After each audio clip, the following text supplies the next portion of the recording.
Welcome to our 10-minute touch point. It is high noon. It's actually a few minutes after noon. The fact that it's a few minutes after 12 feels important to me today because the word of the day is flexibility. Anybody know what I'm talking about? Like, this is a time where, hey, I'm back, you guys. Sorry, my phone rang. This is a time where we need flexibility. We need the ability to adjust our plans. We need the ability to be resilient with our days. And this is a time where I find more than anything, what we actually need are some habits that we can control. And you may find like, oh, I used to feel I had no idea that I felt so in control of my day. But now that I don't anymore feel in control of my day, there are like little habits that can help us feel more in control of our day. So one of those, for instance, is in this time when you're homebound, one of the best things that you can do is get dressed every day, like in the morning. Like, don't like lay around in your sweatpants and your pajama pants. That's fine for a couple of days. Sweatpants, pajama pants for a couple of days are fine. But really, truly, one of the best things that you can do is get dressed. And here's my other tip. This is a huge one. Put your shoes on. Like, it sounds funny, but there's something about putting your shoes on, like making your bed and putting your shoes on, that helps you feel like, okay, I'm transitioning, even though I'm home, even though I'm in my home, I'm transitioning from sleeping and relaxing and resting to being part of like the world today. Even if being part of the world means that I am in my house all day long, you will see a change in sort of the way that you are showing up and experiencing life. I'm all for like a couple of days of just being like, I'm homebound, but I'm telling you what, you're going to start feeling like you're sick or something. Like if you just stay in your pajamas all the time. And this is a lot of like new mom kind of advice too, because for new moms, they have to know this. I love that. Steenie says, do your dishes. That's another huge one. Like empty your sink before the end of the night. So I'm a huge shoe person. Put your shoes on. Like when the day's starting, put your shoes on. It's going to help you actually get yourself oriented to the work of the day.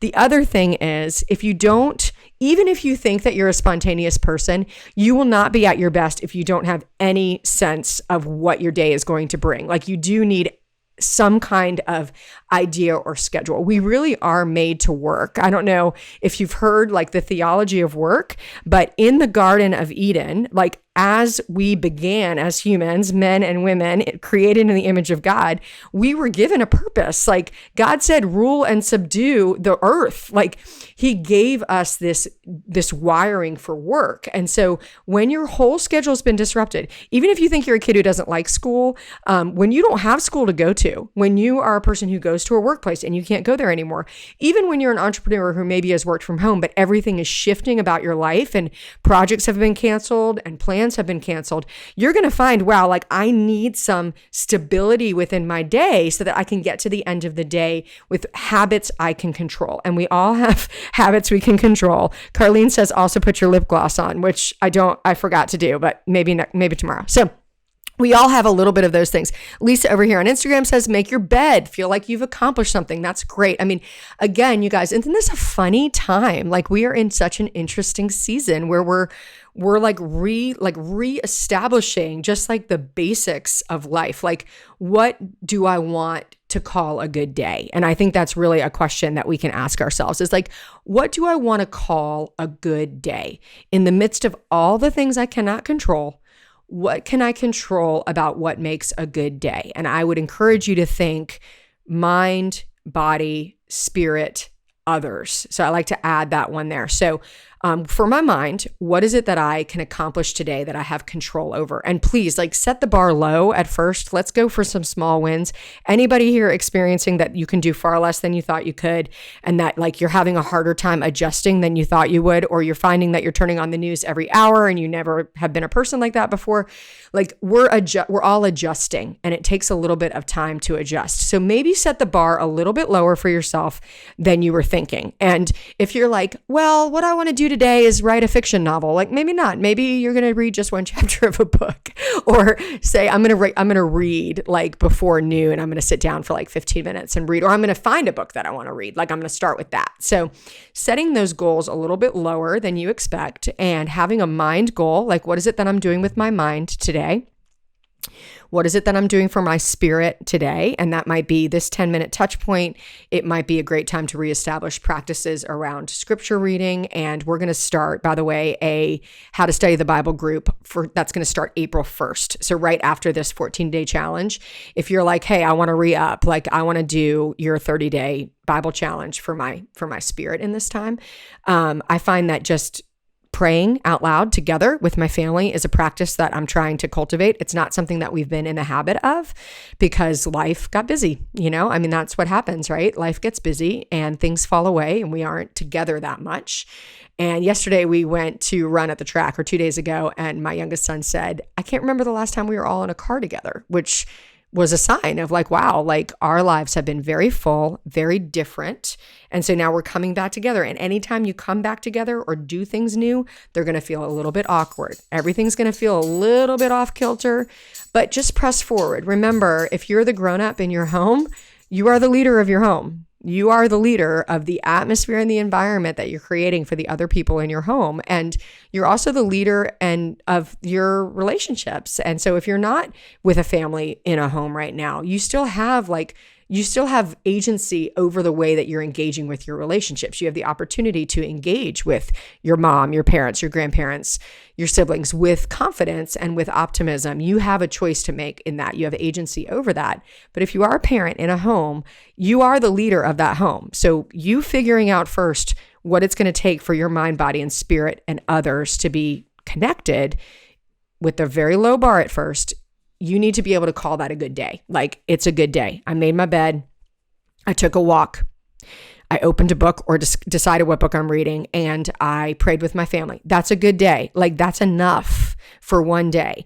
It's not that we're just going to throw caution to the wind, but most of us are probably being a little bit too hard on ourselves right now when we're in unprecedented times that no one around us has ever experienced. We're all doing something new. So how can we bring that bar down? Maybe it's, I'm going to make one meal a day, like for my family.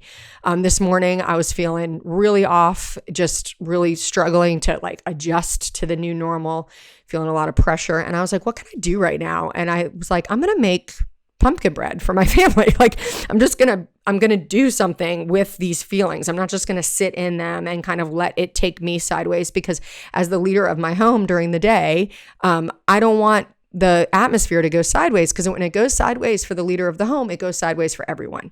So you're responsible for that agency. So something for your mind, something for your body, something for your spirit, and then others is what I'm going to give us as a challenge. Okay. So this is our challenge for today. We're wrapping up our time. I just wanted to give you guys a brief little moment together. Please ask me any questions. Like I said, sign up on my website, NicoleEunice.com, and I'm going to send you all of this in an email each day so that you have this like practical challenge. And if there's a worksheet or anything that goes with it, you'll get it in email. So NicoleEunice.com, sign up on the email list there, and we're going to send you an email starting tomorrow for this 14-day challenge. And you can hashtag 14-day life, and I'll be able to see those and say hi and encourage you. I'd love to do that. But here's your challenge for today. So the challenge for today is in the others category. Okay.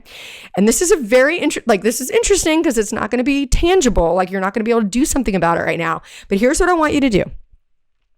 I want you to really put yourself in the shoes of like the 4 or 5 people that are closest to you. So if that's your family, I'm a family of 5. I have 3 kids and a husband. So I have 4 people in my life. I want to put myself in their shoes. I'm going to take a minute, and it's going to be sort of a prayerful minute where I'm engaging with God. And I'm like, well, what does it feel like to be this child of mine? Like, what is it that they're experiencing? What is it that they were looking forward to? What is it that they're changing? Like, I'm just going to actually cultivate the practice of empathy for the people closest to me. And maybe there's one person outside of your household that you're thinking of. So maybe it's another family member that you're not with, or your boss, or whatever, a coworker. I want you to actually, and you can write their names down on a piece of paper and write their name and just cultivate empathy. Like, think back, if it's your children, think back to being that age. Think about what they might be fearful about. Think about what they might be disappointed about. Think about what they might be enjoying that they didn't know they were enjoying. And you don't need to tell them all these things.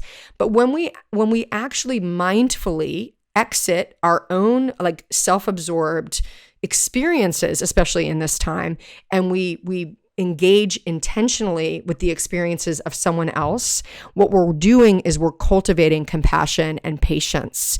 And it's allowing us to maybe bring less of our whatever that we have on the table. We're bringing less of that angst to the table, and we're actually able to engage with where they are. And what you might find that as the leader of your home, as the adult in your home, you may find yourself doing things a little bit differently after you've cultivated this practice. So for today's challenge, I'm going to review. This is a 5-minute challenge, 1 minute for 5 people that come to mind. You can write them on a piece of paper.